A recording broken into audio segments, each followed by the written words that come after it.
Lee, I also work for MD and under Steve Blackman and his and I family. I have the good fortune. Yes. His son Jordan actually is right down here in front of filming you. All right, my man. So the legacy continues on. But you know, you changed the entire scope of all the stuff which we had to do, versus I'm going to do what I want to do, and if they're going to reward me as being the best physique, that's what's going to happen, and that's what did happen. So you broke down a lot of things, and you opened up the doors for a lot of bodybuilders to come after you. Well, you know something, man, listen, let me tell you guys something. When I was 17 years old, I got on my knees one night before going to bed and I prayed. I said, Lord, if you see fit, make me the best of the sport, I'll go before the world and give you the praise and the glory. So I've always known that God had his hand on my life. I've always known that if it was something that needed to be taken care of, he would take care of it. I've always known that he was always with me, so I never feared having to make a decision, particularly when it's the right decision, as it relates to my family, as it relates to helping people and pointing people in the right direction, and also holding people accountable. You know, so there's times, I know we were in Germany doing a show over there, and one of the Grand Prix out to the Muscular Olympia, me and some of the guys were talking about it the other day. And at the last minute, they told the athlete, said, well, we're going to have to change the prize money because the promoter's saying that we're going to change the prize money because now you guys are going to have to pay taxes on it. Well, wait a minute. You didn't tell us that before we signed an agreement to be here. Well, that's the way it is now. I said, well, guess what? There will not be a show. We are not going to get up on the stage. You're not going to change the negotiations now. No. We want what you said you were going to give us. And guess what? We got it.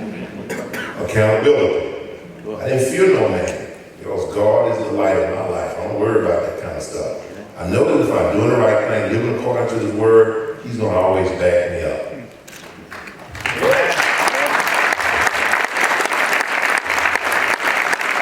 When you walked away from the stage, you were still in your 20s, correct? 31. 31, sorry. You actually, the majority of your Olympia wins came in your 20s, but to hang up at 31 is literally unheard of at this time. Most guys don't even get their pro cards until they're in their 30s, so a little bit of change. But what's the biggest difference you see between the old days with guys like yourself and Richie and Shane DeMora and Sean Ray? It was fairly common to get your pro card back then in your early 20s, 20, 21, 20. You were the youngest national champion, I believe, in history at that point. And you won the teen national champions, correct? Teenage America, as it was at the time. These days, not so much. If we can get a guy, the youngest guy in the show was Justin Compton, and he's 26, which is, again, another tremendous physique. That kid's got a great future ahead of him. But what's the biggest difference between then and now? Why the age difference? Why are guys taking so long to get their pro cards and retiring closer to 50? Dexter Jackson, the winner last night, 45 years old. Ooh, that's a good one there. I really think, in my case, as it was in Arnold's case, as it was in the case of a lot of great bodybuilders in that era, there was only probably about 4 or 5 pro cards given each year during that era. Hey man, you had to win the Junior Nationals or the Junior USA to qualify you for the NPC Nationals, which then qualified you. You didn't turn pro from the NPC Nationals, North America, any of these shows. You only turn pro after you won the IBD World Championship. That's lightweight, middleweight, light heavy, heavyweight, and then they came along with cruiserweight. So it was only like 5 pros put out there a year. So, and within those 5, there was only a few guys that was, Mother Nature whoops up this weird combination every so often. Almost one of them combinations. If everybody could be on, it would be a whole lot of arms. It's not but one. It wasn't but one Lee Haney, one Robert Robertson, one Frank Zane, one Rich Disparity. So few people had and have that type of genetic gift. There's millions of bodybuilders all over the world, but there's only certain ones that have that special thing that can make it to the cream of the crop. So what you seen, what you saw, you did see the fruits of nature. That, I turned pro when I was 22. I think Arnold could have been even younger. I retired when I was 31. Will Runyon won his first Mr. Olympia when he was 35. You know, so it's all in the scheme of things and how nature put together that package. I think now, I really think a lot that is happening now is training systems. Training systems are very screwed up. I meet with a lot of athletes where I have to fix their training routines. These guys are training now once every fourth and every fifth day. What kind of mess is that? You know, it doesn't make sense. It doesn't build muscle maturity. It takes long to develop the physique. And then you see a lot of muscle tears. Well, you never heard of Frank Zane tearing a muscle, or Arnold, or Robert Robinson. You never heard of that during that era. I am 55. I still run, jump, do ballistic drills. I have no knee, hip, back, shoulder problems because the training system we used was so much different than what's happening now. Every time you turn around, athletes are tearing something, or they're getting injured, or something is being patched up. And then, let me tell you, he's not kidding, folks. Me and Lee live about 20 minutes from each other in Atlanta, and we get together on occasion, and you know, we got a workout together a little while back. And, I says, you know, what do you want to train? And I'm thinking, you know, chest, back, arm. He says, we're going to do functional training today. Of course, I said, what the hell's that? He said, you just come and just do what I tell you to do. Okay. So we did. We looked at each other. I'm open. You know, my trunks are hung up on the wall. So I did at least functional training. Let me tell you something. It's a whole different workout, especially for a bodybuilder. Lee at 55, I'm guessing you're probably in better shape than when you were 45. Yeah. But you know, it's all kinds of different things. You know, we were running around the gym. We had the medicine balls working, ropes, stretches, you know, incorporated with some weight training. So it's a very good system, and you keep yourself in fantastic shape. So I appreciate that, Lee. Of course, I haven't been back since to do a good workout. So it was different, you know, and one of the things that we offer with our certification program. 4 years ago, I created what is called the International Association of Fitness Science. We have two different certifications. One is bodybuilding science, that's ultimate bodybuilding. That's what we do getting ready for a competition. We teach different training systems. So there's a system for different parts of cycles within your training. You got to adhere to them, else you can tear yourself up.